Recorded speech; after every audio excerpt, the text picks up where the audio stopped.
no compromise. உங்க சைடுலயும் எங்க சைடுலயும். GT Holidays, South India's #1 travel brand. அசலானது ஸ்பெஷலானது குலாஸ் நாட்டு சர்க்கரை. இன்னும் 6-7 வருஷத்துக்கு அப்புறம் விஜயோட அரசியல் வாழ்க்கை எப்படி இருக்கும்? ஏன்னா அப்போ அஜித்தும் வருவாருன்னு நீங்கள் சொல்கிறீங்க அப்படிங்கும்போது அது எப்படி இருக்கும்? இல்லை, நான் என்ன சொல்கிறேன்னா, மு.க.ஸ்டாலின் காலத்துக்கு அப்புறம் காங்கிரஸ்லாம் வெளியில் வந்துடும். வெளியில் வந்துடும் எப்படி? வெளியே வந்தால் இந்த கூட்டணியிலேருந்து வெளியே வந்துடுவாங்க. திமுகலேருந்து காங்கிரஸ் வெளியே வந்துடுவாங்க. ஓகே, விஜய் ஏடிஎம்கே பிஜேபி கூட கூட்டணி வச்சாச்சுன்னா விஜய் தப்புவார். அதை விட்டுட்டு மீண்டும் சைக்கிள் கேப்பில் திமுக வந்துட்டுன்னா கரூர் சம்பவமாக அங்கங்கே நடந்துகிட்ருக்கோம். அவரோட காலத்துக்கு அப்புறம் டிஎம்கேவோட அந்த ஒரு இது எப்படி இருக்கும்? 4-5 துண்டாயிரும். தலைமை யார் இருக்கா?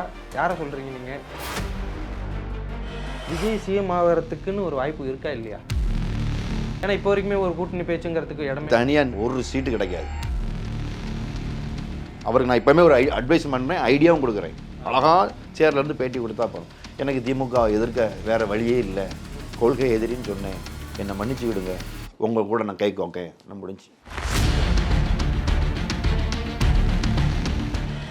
வணக்கம் சாந்தகுமார் சார். வணக்கம். வணக்கம். எப்படி சார் இருக்கீங்க? நல்லா இருக்கேன்.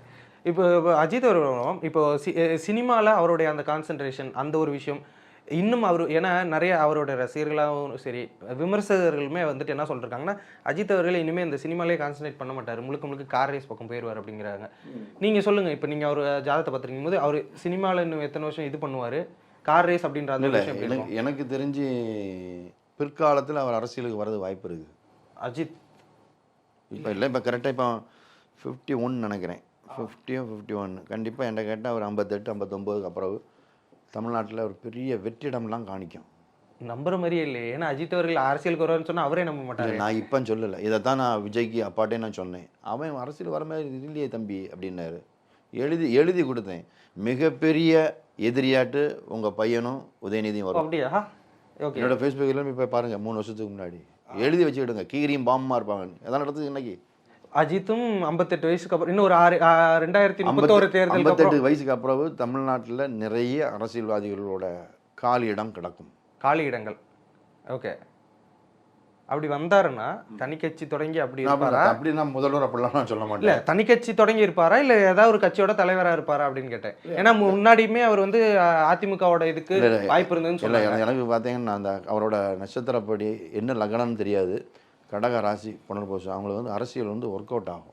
இன்றைக்கி நிறைய அரசியல்வாதிகள் இந்த நட்சத்திரக்காரங்கள் ஜொலிச்சிட்டு இருக்காங்க. ஓகே. அதனால் பிற்காலத்தில் 58 வயசுக்கு அப்புறம் அரசியல் வர்றதுக்கு அதிக வாய்ப்பு. அன்னைக்கு ஒரு வெற்றிடம் இருக்கும், அன்னைக்கு ஒரு கேள்விக்குறியான ஒரு லைனில் தமிழ்நாடு போகும்.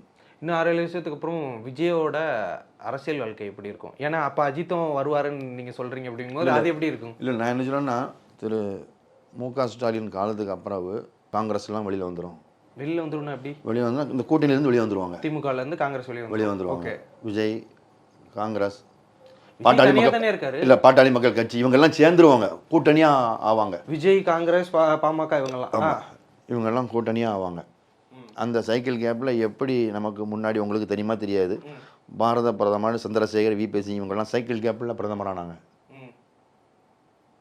அதேமாதிரி இருக்க தமிழ்நாட்டில் அன்புமணி பிரதமர் ஆவார். அன்புமணி முதலமைச்சர் ஆவாருன்றீங்களா தமிழகத்துக்கு? ஆமாம், ஏன்னா அவர் கைரேகை நான் பார்த்தேன், ஜாதக புக், எக்ஸ்ரே, கைரேகை, எம்ஆர்ஐ ஸ்கேன், முகம் சிடி ஸ்கேன்.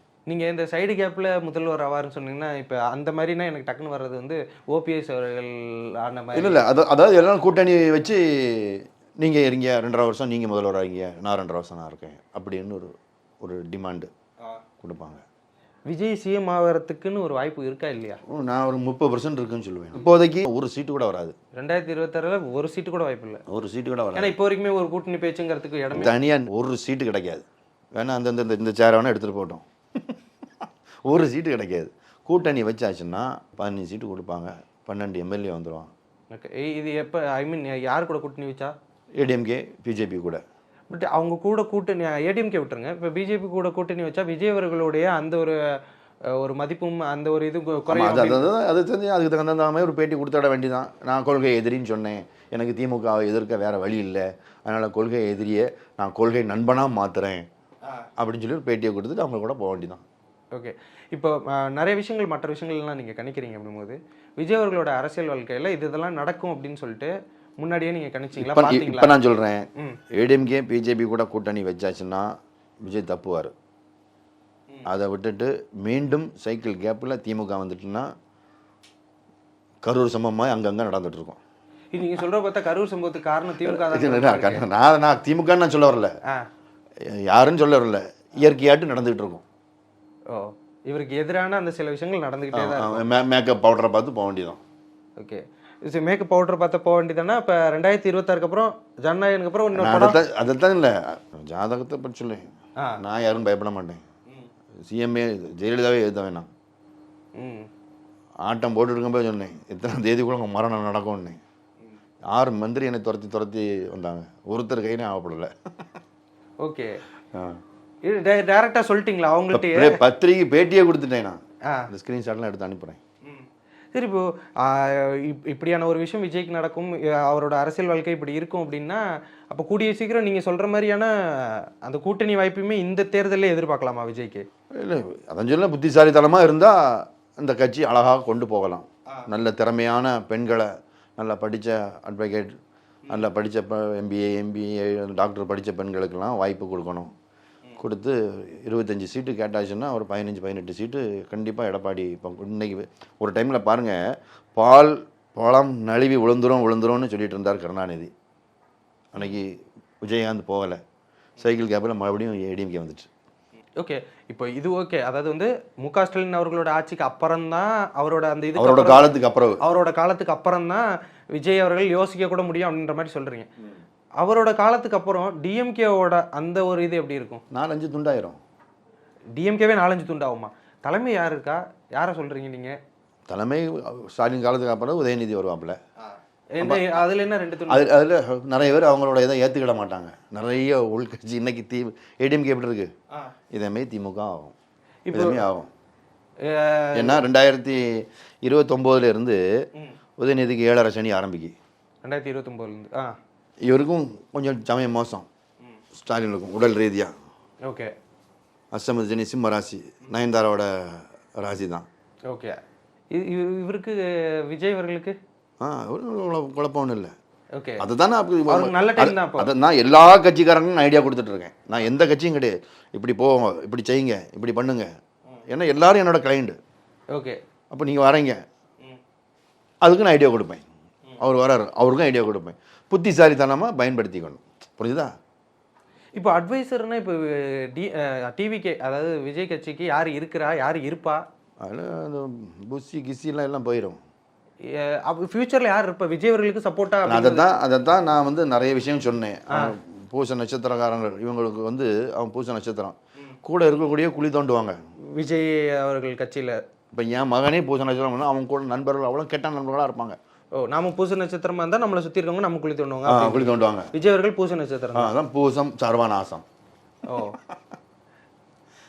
இப்போ அந்த இடத்துல அவங்க புத்திசாலித்தனமாக தான் இருக்கணும், புரிஞ்சுதா?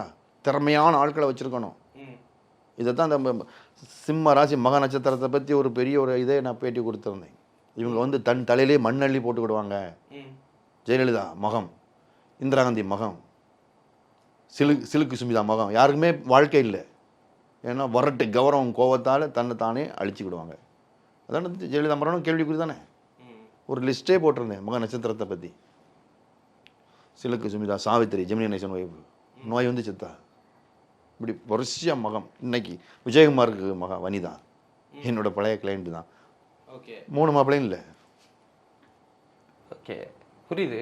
இப்போ இவங்களுக்காவது வந்துட்டு ஒரு தலைமை, இந்த ஒரு விஷயம்லாம் இருக்குல்ல அடுத்தடுத்து அப்படிங்கும்போது, விஜய் அவர்களோட அந்த கட்சியில் விஜய்க்கு அடுத்து இப்படியான ஒரு தலைமை இருக்கும். இவர் தனிமையாக நின்னான்னா எதுவுமே பண்ண முடியாது, எதுவும் பண்ண முடியாது. யாரு கூடயா கை கோர்ந்து தான் ஜெயிக்கணும். இப்போ அவர் எப்போ கை கேட்குறாரோ அப்போ அந்த வெற்றியை நம்ம எதிர்பார்க்கலாம். கண்டிப்பாக. அதுக்கு இப்போமே காய் நகர்த்தினா. நான் என்ன சொன்னேன், கொள்கை எதிரி நான் சொன்னேன். அவருக்கு நான் இப்போமே ஒரு அட்வைஸ் பண்ணுறேன், ஐடியாவும் கொடுக்குறேன். அழகாக சேர்லேருந்து பேட்டி கொடுத்தா போகிறோம். எனக்கு திமுக எதிர்க்க வேறு வழியே இல்லை, கொள்கை எதிரின்னு சொன்னேன், என்னை மன்னிச்சுக்கிடுங்க, உங்கள் கூட நான் கை கோக்கேன், நான் முடிஞ்சு. அப்படி சொன்னாலே ஒரு மிகப்பெரிய ஒரு எதிர்ப்பும் மக்கள் மத்தியில் வரும்ல, என்ன ஒரு பேச்சு மாற்றி பேசிட்டாரு அப்படின்னு. இல்லை, அதுக்கு தானே என்ன சொல்கிறேன், என்னை மன்னிச்சுக்கிடுங்க, இவங்களை எதிர்க்க எனக்கு வேறு வழி இல்லை. என்னால் ஒத்தையிலன்னு இன்னும் பண்ண முடியாது. அதுவே ப்ளஸ் பாயிண்டாகவும் மாறும். ஆமாம், கண்டிப்பாக. ஓகே, ஒருத்தன் நான் தப்பு பண்ணேன், நான் மன்னிப்பு கேட்கும்போது நீங்கள் என்ன 99% மன்னிச்சிருவீங்களா? வலியை வந்து மன்னிப்பு கேட்குறாரு, நல்லாவே மன்னிப்பான். அப்படிதானா? நல்லாவே மன்னிப்பான். சரி சரி அண்ணே, ஓகே நான் மன்னிச்சிட்டேன், இனி என்கிட்ட இருந்து எந்த தவறும் வராது, முடிஞ்சு 2 பேரும் கை கொடுத்தோம். அதுதான் நான் சொல்கிறேன், கொள்கை எதிரின்னு சொன்னேன், என்னை மன்னிச்சுக்கிடுங்க. இது எவ்வளோ பெரிய ப்ளஸ் பாயிண்ட் தெரியுங்களா? ஒருமைப்பட்ட திமுக காரன் அடி வேறலாம் கிளங்கிறோம். இப்படி ஒரு விஷயம் நடந்தாலே டிஎம்கே வந்துட்டு பயம் வந்துடும். ஓகே, எல்லாரும் சேர்ந்துட்டா போகிறோம்.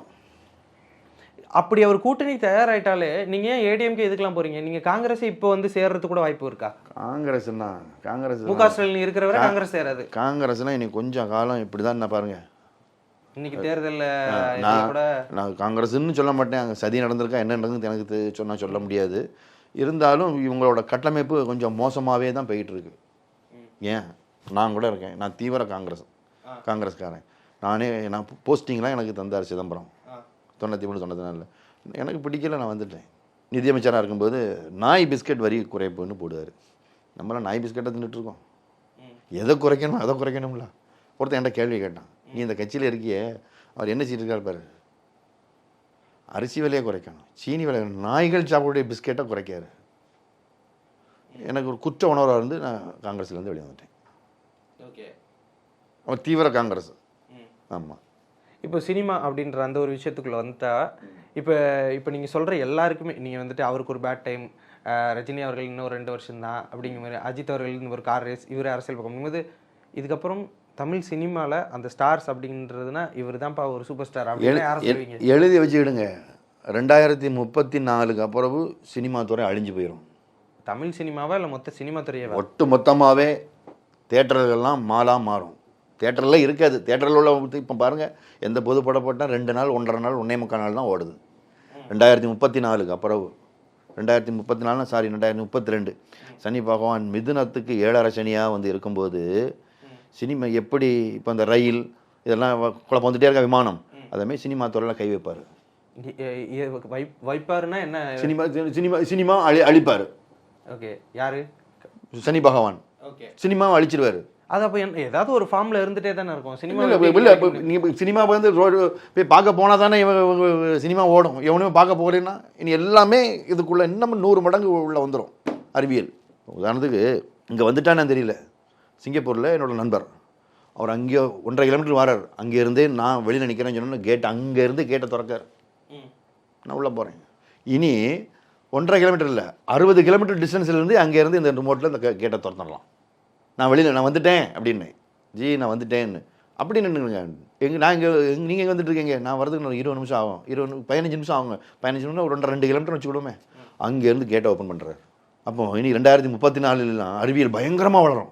தியேட்டருக்கு யாருமே போக மாட்டான்.